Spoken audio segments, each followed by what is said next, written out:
Mimi Wong, birth name Wong Siu, was born in 1939.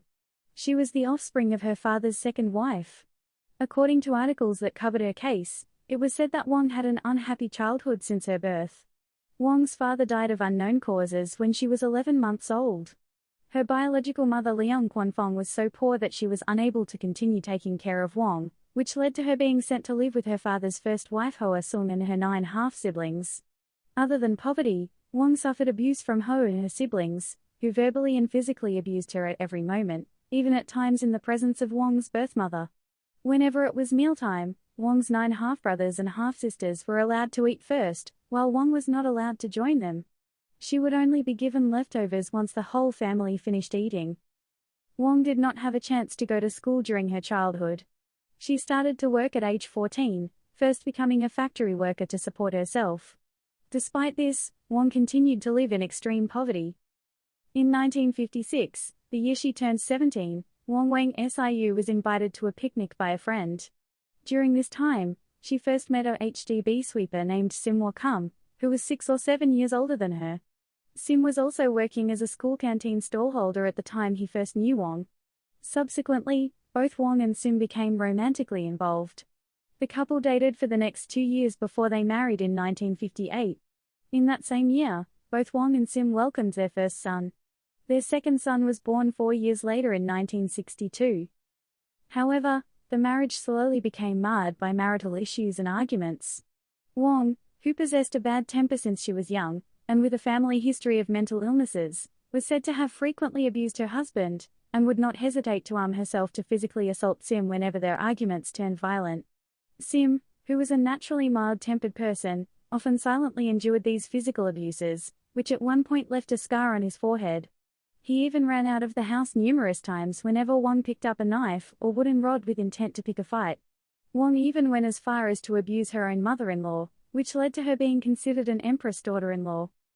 Not only that, Sim himself was a compulsive gambler, who often gambled away their hard-earned money, which aggravated the family's already precarious financial situation.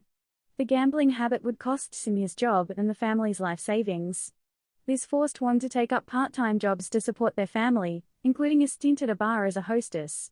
Despite his loss of employment, Sim persisted in his gambling habits, and he sometimes stole Wong's hard-earned income to feed his own appetite for gambling. Given their financial difficulties and Sim's own incompetence, Wong was slowly disillusioned with Sim, and she ultimately decided to leave him in 1963, resulting in Sim having to take care of their 2 sons and his own elderly mother alone. After her separation from Sim, Wong would purposely strut with her boyfriends in front of Sim, according to his account of his life before Ayako Watanabe's murder. Sim, who still loved Wong despite their separation, had always hoped that Wong would reconcile with him and often told her not to do that in front of him. After her separation from Sim Woh Kum, Wong Siu went on to work as a cabaret girl in a bar, adopting a stage name Mimi Wong. Using her good looks and slender, sexually attractive figure, Wong quickly earned popularity among the male customers of the bar.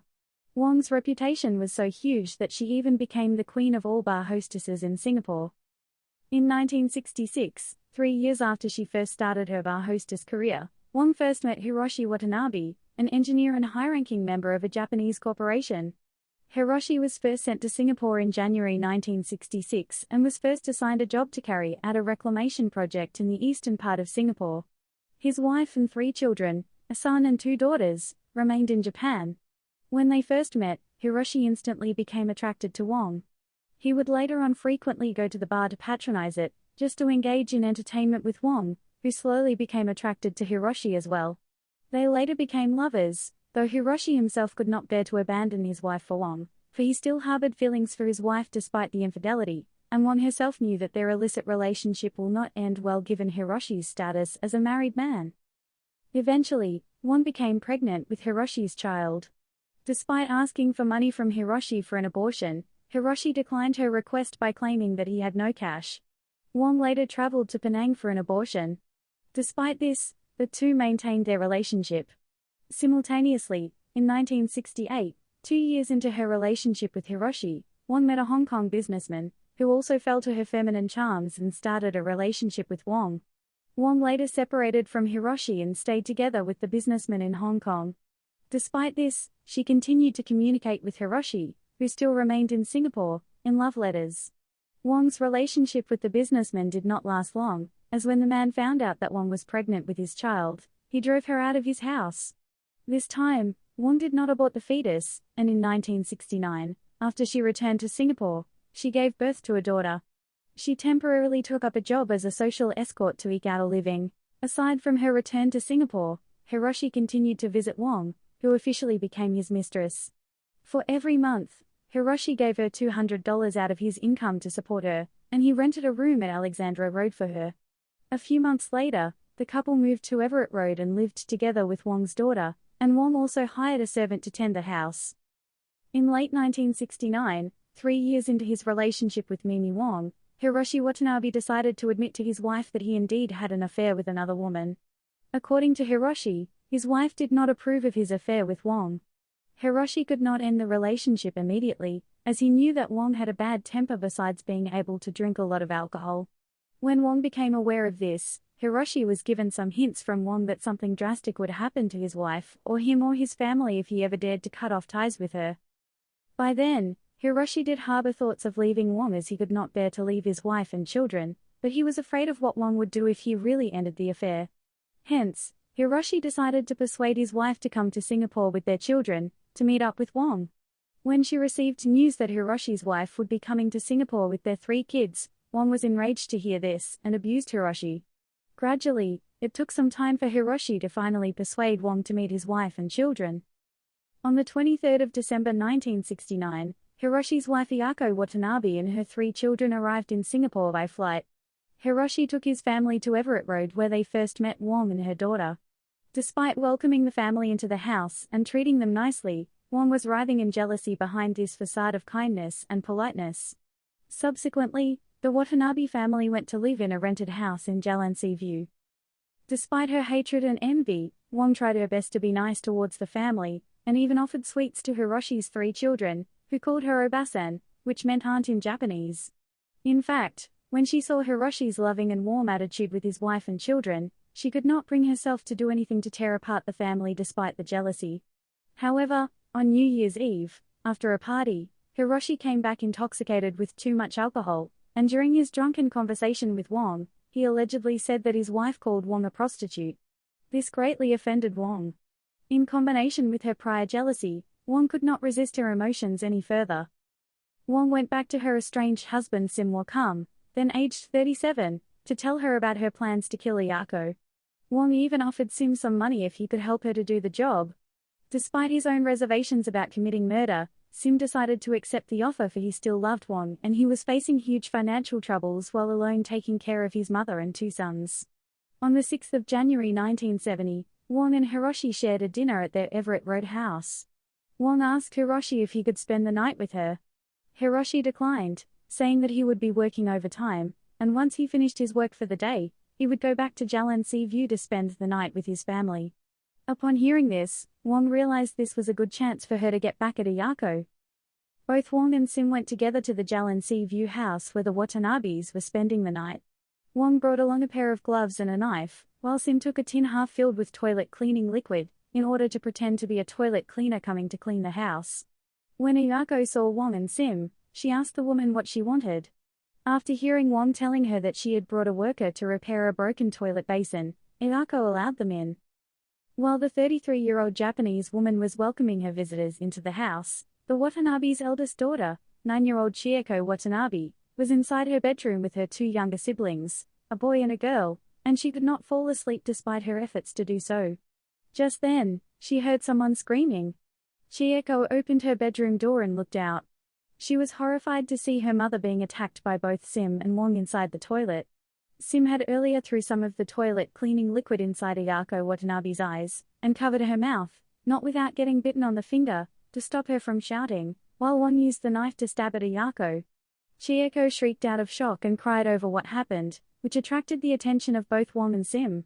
Quickly, Wong abandoned the task of stabbing Ayako and covered the little girl's mouth. The girl stopped crying and quickly rushed into her room to get her brother and sister to wake up.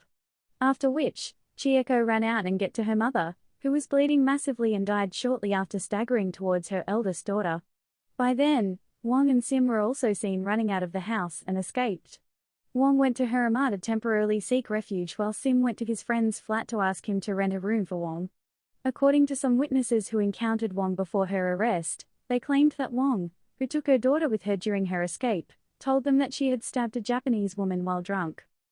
Hiroshi Watanabe returned later that night. He went inside the house and was shocked to see his 3 children crying over the corpse of his deceased wife, which sent the 37-year-old mechanical engineer into hysterics. Hiroshi then asked his daughter what had happened, and Chieko told him that she saw Wong and a man she did not know attacking her mother. Police were contacted and police officer Tan Kim-hai headed the investigations. The investigations led to the police arresting both Wong and Sim the next day. Wong and Sim were both identified out of an identification parade by Chieko, who would become the prosecution's key witness against the couple in their trial. Wong and Sim were charged with Ayako's murder.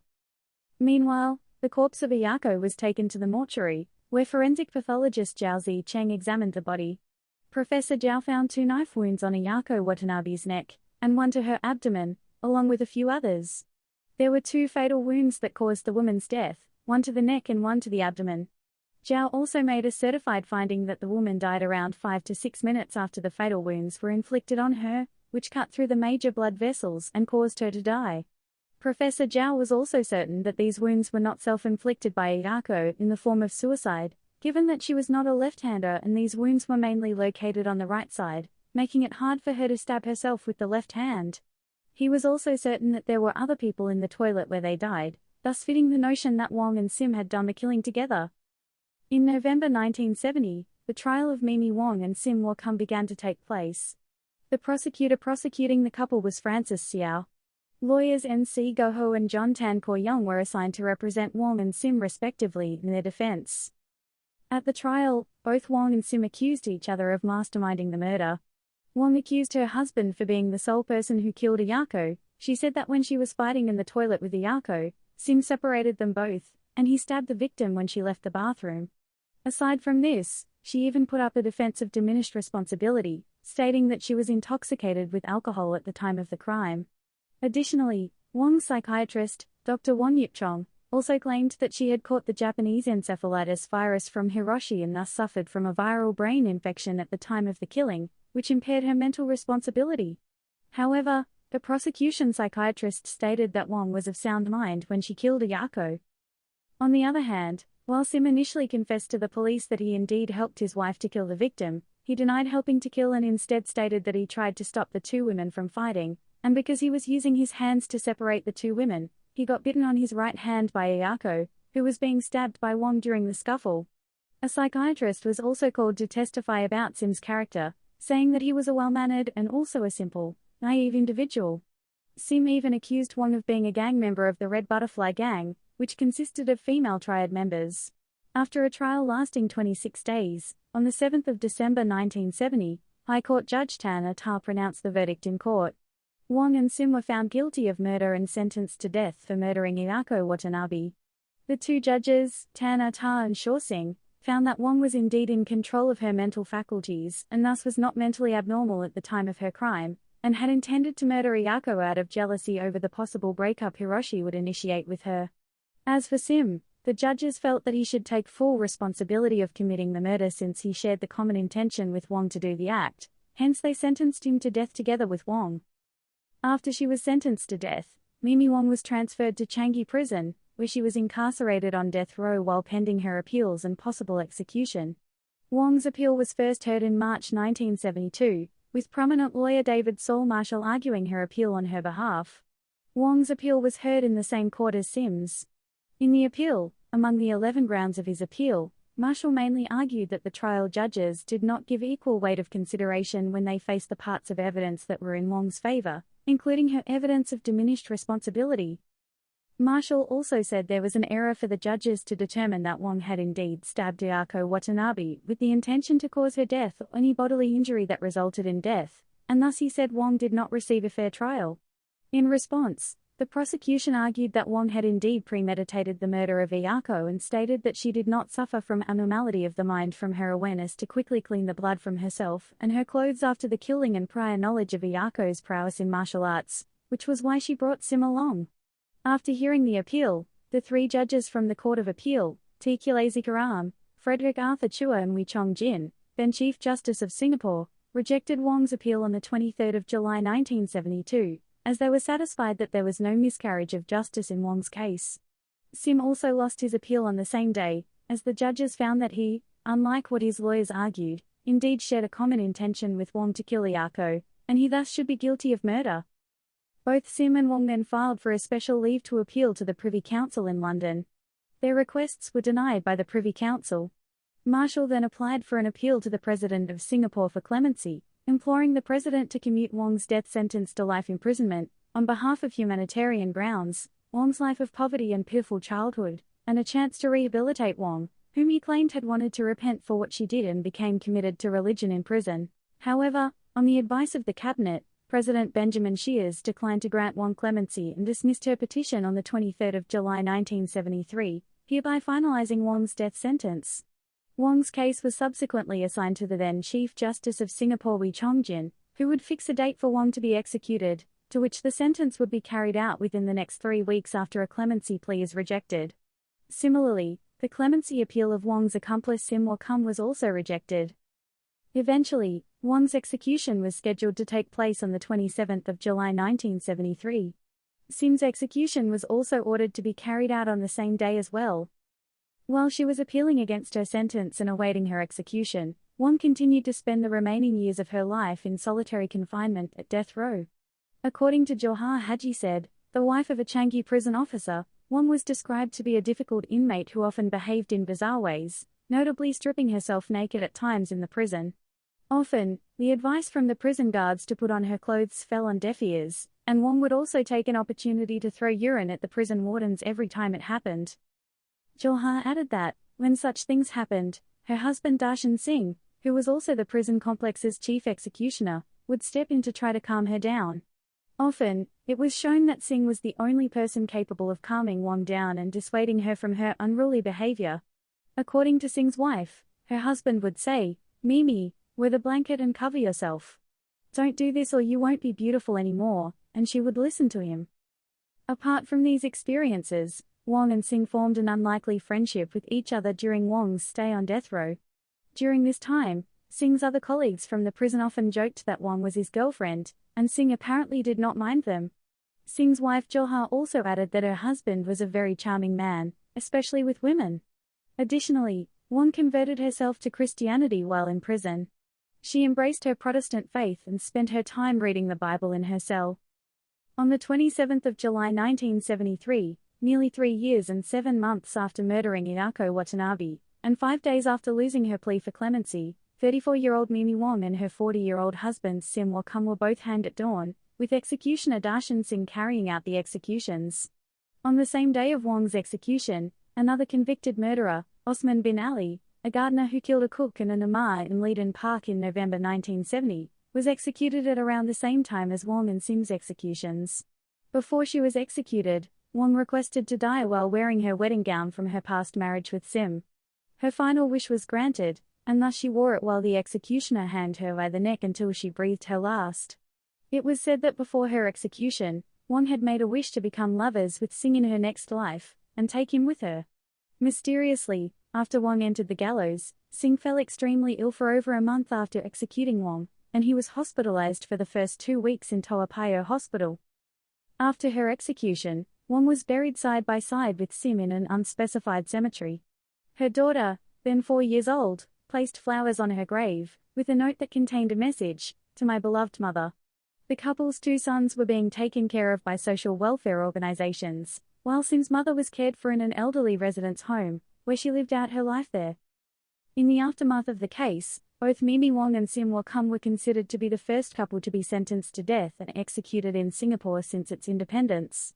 Simultaneously, Wong was also the first woman to be subjected to capital punishment in Singapore since its independence from both British colonial rule and Malaysia. Her case gained notoriety since its occurrence, and it was considered to be one of the most shocking murder cases which Singapore had faced in its years as an independent nation.